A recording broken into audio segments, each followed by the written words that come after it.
రామా, నీకోసం ఎదురు చూస్తున్నాం. బాబు గారు, అమ్మాయి గారు ఎక్కడ చెప్పండి, మాట్లాడమండి. అమ్మాయి గారికి ఏమైంది?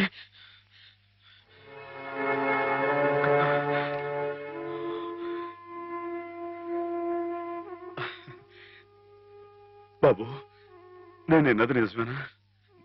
మీరు అమ్మాయి గారిని కాదని ఇంకెవరినో పెళ్లి చేసుకోవటం, ఏదేమైనా సరే ఆ అమ్మాయి గారి పెళ్లి విషయంలో మాత్రం అన్యాయం జరగకూడదు బాబు. నిజమే మాధవ, హేమ పెళ్లి విషయంలో అన్యాయం జరగకూడదు. అందుకే నన్ను చేసుకోవడం ఇష్టం లేక గోదావరిలో దూకిన హేమను ఒడ్డుకు చేర్చాను. నాకు ఇంకో అమ్మాయితో పెళ్లి జరగబోతోందన్న అబద్ధంతో నిన్ను ముహూర్త సమయానికి ఇక్కడికి రప్పించాను. హేమకు అన్యాయం జరగకూడదని నీ మనసులో గట్టి కోరికే కనుకుంటే నేను చెప్పినట్టు చెయ్యి.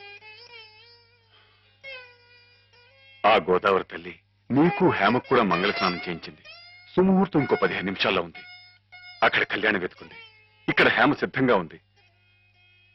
ఇవిగో పట్టుబట్లు, ఇవి కట్టుకుని హేమ మెళ్ళలో మాంగళ్యం కట్టు మాధవ.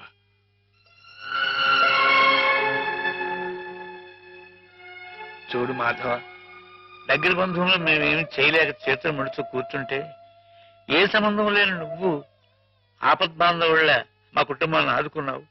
హేమకి అండగా నిలిచావు. హేమకు నీ మీద, నీకు హేమ మీద ఉన్న ప్రేమ ఎంత పవిత్రమైందో ఇప్పుడు తెలుసుకోగలిగాను. తొందరపడి నీ ముందు నోరు జారినందుకు పెద్ద మనసుతో నన్ను క్షమించి హేమ చెయ్యేందుకో బాబు. అవును మాధవ, అన్నయ్య తన కావ్యాల్ని నీకు అంకితం చేసి ఆ రోజే నిన్ను తన అల్లుని చేసుకున్నారు. హేమ మెళ్ళో నువ్వు 3 ముళ్ళు వేస్తే ఆ లోకాన్ని ఉన్న మా అన్నయ్య ఆత్మ శాంతిస్తుంది మాధవ. లేదండి, ఇది జరగని పని. జరగని పని అంటే కులం గురించా నీ సమస్య మాధవ? నీలా యాదవుడైన కృష్ణుడు ఎవరిని చేసుకున్నాడు?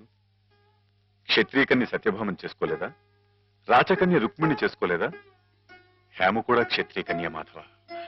మీరెవరు ఎంతగా చెప్పినా సరే ఎందుకో నా మనసు ఒప్పుకోవడం లేదు. ఆ అమ్మాయి గారు మీ సొంత మనిషి, ఆవిడ మీరే పెళ్లి చేసుకోవాలి. సరే అయితే, ఇందరింతగా చెప్తున్నా హేమ మనసారా నిన్నే కోరుకుంటుందని తెలిసినా కూడా నేనే హేమం చేసుకు తీరాలి అని నువ్వు పట్టుబడితే అలాగే చేసుకుంటాను మాధవ.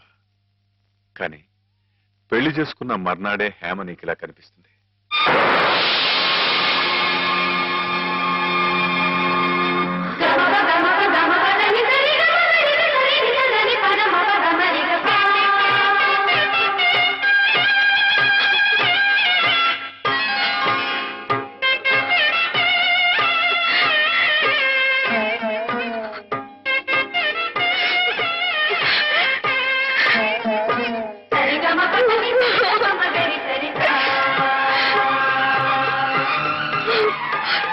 నీ కలయిక ఈశ్వరేచ్ఛ, కాదంటం ఎవరితరం మాధవ? ఇద్దరు పార్వతీ పరమేశ్వరుల్లా ఒకరి కోసం ఒకరు పుట్టారయ్యా.